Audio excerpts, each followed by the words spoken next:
Good morning, students. So we were studying lesson 1 of civics, class 6. So I'm continuing the same chapter. तो इसमें हम आगे पढ़ रहे हैं inequalities and constitutional provisions to safeguard them.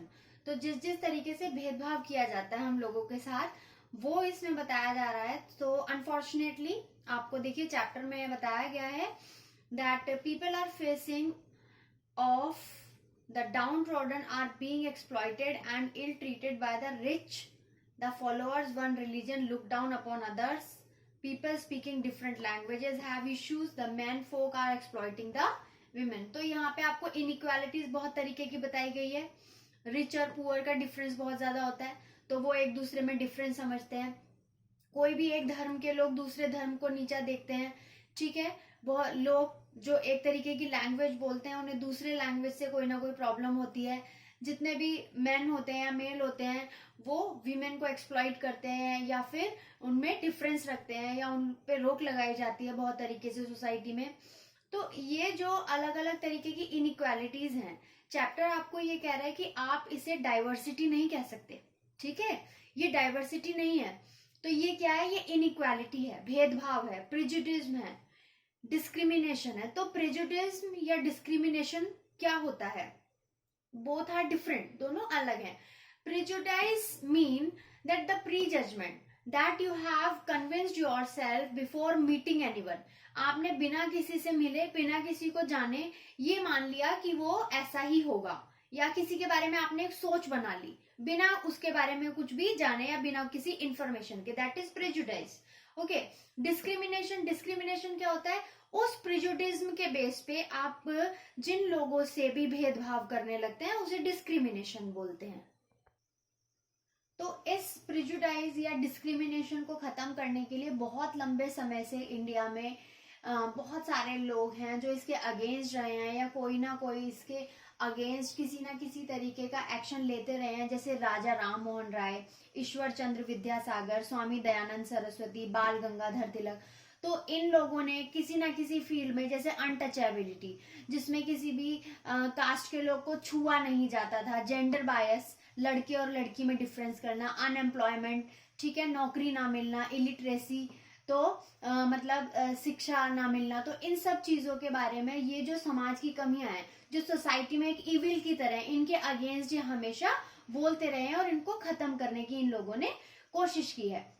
As well as इसी के साथ साथ When the Constitution of India was being framed, जब कॉन्स्टिट्यूशन इंडिया का बन रहा था तो जो भी लीडर्स थे, जो भी ड्राफ्टिंग कमेटी जो कॉन्स्टिट्यूशन बना रहे थे, उस कमेटी के जो मेंबर थे उन्होंने इस बात को ध्यान रखा. तो इन्होंने बहुत सारे ऐसे प्रोविजन अपने कॉन्स्टिट्यूशन में डाले जिससे किसी भी तरीके की सोशल, इकोनॉमिक या पॉलिटिकल इक्वालिटी बनी रहे और किसी भी तरीके का डिस्क्रिमिनेशन सोसाइटी में ना आ पाए और कम से कम हो. तो इसमें जैसे फंडामेंटल राइट, आपके जो अधिकार हैं आपको दिए गए हैं, उसमें बहुत तरीके के अधिकार है. राइट टू फ्रीडम, ये सबके लिए है कि हम सभी आजाद हैं, चाहे वो किसी भी कास्ट का हो, क्रीड का हो, रिलीजन का हो, लैंग्वेज, किसी भी स्टेट का हो. All are free. Right to equality, all are equal, everyone, all are equal in India. Right against exploitation, तो कोई भी एक्सप्लॉइट हो रहा है, कोई किसी को परेशान कर रहा है किसी भी तरीके से, तो इस अधिकार होता है कि हम उसके अगेंस्ट बोल सकते हैं. वो कोई भी हो, कोई भी उसके अगेंस्ट अपनी बात रख सकता है और अपने लिए जस्टिस मांग सकता है. तो इस तरीके से हमारे कॉन्स्टिट्यूशन ने भी डिस्क्रिमिनेशन को कम करने का काम किया है और ये बहुत इफेक्टिव भी रहा है. डायरेक्टिव प्रिंसिपल्स हैं, स्टेट पॉलिसी की गाइडलाइंस हैं, इन सभी में इन बातों पर ध्यान दिया जाता है कि डिस्क्रिमिनेशन कम से कम हो और लोगों को सोशल जस्टिस या इक्वालिटी, फ्रीडम इक्वल तरीके से हर जगह सबको मिल सके. So let's continue with the next point, that is our rural community. गांव की तरफ चलते हैं. So India is mainly a land of villages. यहाँ पर बहुत ज्यादा गांव हैं. 2/3 of the population of our country lives in villages. तो हमारे देश की 2/3 पॉपुलेशन गांव में रहती है. These villages represent rural community. तो ये जो गांव में लोग रहते हैं इसे रूरल कम्युनिटी बोलते हैं. कम्युनिटी मैंने आपको बताया था ना, group of people those are living in a same geographical area और इन सेम प्रोफेशन और सेम रिलीजन. तो इसी तरीके से जो लोग गांव में रहते हैं रूरल कम्युनिटी में आते हैं. तो अब इनका जो मेन, आपको पता है इन लोगों का जो मेन ऑक्यूपेशन होता है दैट इज एग्रीकल्चर। ये इन लोगों का मीन्स ऑफ लिवलीहुड है, इसी से इनकी लाइफ चलती है, इनकी अर्निंग होती है। तो ये है इनका पार्ट है, मेन ऑक्यूपेशन जो है एग्रीकल्चर है रूरल एरियाज में। इंडिपेंडेंस के बाद बहुत ज्यादा प्रोग्रेस हुई है हर फील्ड में, जिसमें एग्रीकल्चर भी है, इंडस्ट्री है, पावर जनरेशन है, बहुत सारी रिसोर्सेज हैं, उनको डेवलप किया गया है। और इन सब चीजों को डेवलप करने में जो सबसे ज्यादा विलेज में डेवलपमेंट आया है उनके लिए ये रेवोल्यूशन थे, ग्रीन रेवोल्यूशन। ग्रीन रेवोल्यूशन जुड़ा हुआ है आपका ग्रेन से, जिससे जो खेती है उसमें बहुत ज्यादा इंक्रीमेंट हुआ था। व्हाइट रेवोल्यूशन मिल्क, जिसमें मिल्क के बिजनेस को बहुत ज्यादा बढ़ाया गया, उसे व्हाइट रेवोल्यूशन बोलते हैं। ब्लू रेवोल्यूशन में फिशरीज के बिजनेस को बढ़ाया गया। येलो रेवोल्यूशन में ऑयल सीड्स को बढ़ाया गया। तो इस तरीके से ये कुछ रेवोल्यूशन किए गए या इनको नाम दिया गया इन एक्ट्स को रेवोल्यूशन का, through that so many changes to place, जिससे बहुत सारे चेंजेस आए बिजनेस में, इकोनॉमिक स्टेटस में, लोगों के विलेजेस में, वहां के डेवलपमेंट में, वहां के रोड्स में, रेलवेज में। क्योंकि जैसे जैसे बिजनेस बढ़ता गया, पावर जनरेशन बढ़ती गई, इलेक्ट्रिसिटी बढ़ती गई, इंडस्ट्रीज बढ़ती गई, उनसे क्या हुआ कि जो गांव थे अब उनको शहरों से जोड़ दिया गया, डेवलपमेंट, ज्यादा डेवलपमेंट होने की वजह से, और वहां पर भी रोड्स और रेलवेज आ गए। Along with the rural community, we have urban community also. Urban community हमारे शहर. So life in towns and cities is comparatively smooth and comfortable. तो आप लोग सभी शहर में रहते हैं and you better know that you are accessible with electricity, drinking water, dispensaries, hospitals, school, colleges, availability of goods, daily requirement, food, textile, hardware. आपको easily यहाँ पे मार्केट में सब कुछ मिल जाता है, वट एवर यू वॉन्ट, जो भी आप लोग चाहते हैं। तो बेसिक अमेनिटीज, जो भी आप लोगों की बेसिक जरूरतें हैं या जो लग्जरीज हैं, वो सब कुछ आप लोगों के पास होता है। And more over it is easily available in cities. तो अर्बन कम्युनिटी में ये सब चीजें आराम से मिल जाती हैं।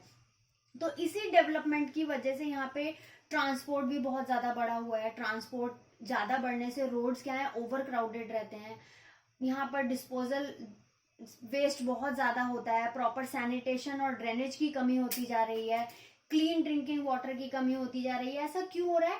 क्योंकि जो सिटीज में इतनी जो फैसिलिटीज मिलती हैं उसकी वजह से जो विलेज पीपल हैं, रूरल एरियाज के जो लोग हैं, वो भी अट्रैक्ट होते हैं सिटीज में आने के लिए, क्योंकि उन्हें यहाँ पर जॉब मिल रहा है, यहाँ पे उन्हें फैसिलिटीज मिल रही हैं, एजुकेशन मिल रहा है, और they are free to do whatever they want. तो इन सब चीजों की वजह से, बेसिक अमेनिटीज की वजह से most of the people are attracted to the urban community.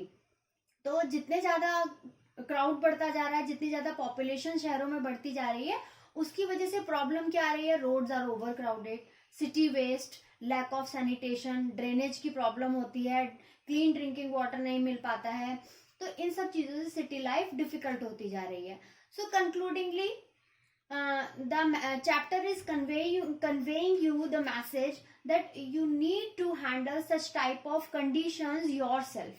आपको इन conditions को अपने आप ही manage करना पड़ेगा। Village panchayats in villages, moreover, other communities, municipal bodies in cities, they are working to sort out such type of problem. तो municipal bodies जो होती हैं या पंचायत जो होती है विलेज में, वो इन सब प्रॉब्लम्स को सॉर्ट आउट करने के लिए continuously they are working.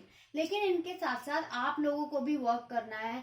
You need to save water, you need to reduce the waste. आपको वेस्ट कम करने की जरूरत है, पानी को बचाने की जरूरत है, इलेक्ट्रिसिटी को बचाने की जरूरत है, आपको दूसरों को एक्सप्लॉइट नहीं करना है, एजुकेशन बढ़ाना है, अवेयरनेस बढ़ानी है। तो इन सब चीजों से क्या है, we can manage and balance the urban community and the urban society. तो इस तरीके से हमने इस चैप्टर में अर्बन कम्युनिटी, रूरल कम्युनिटी के बारे में पढ़ा और अलग अलग तरीके की सोशल कम्युनिटीज के बारे में जाना। तो ये था कम्युनिटी चैप्टर।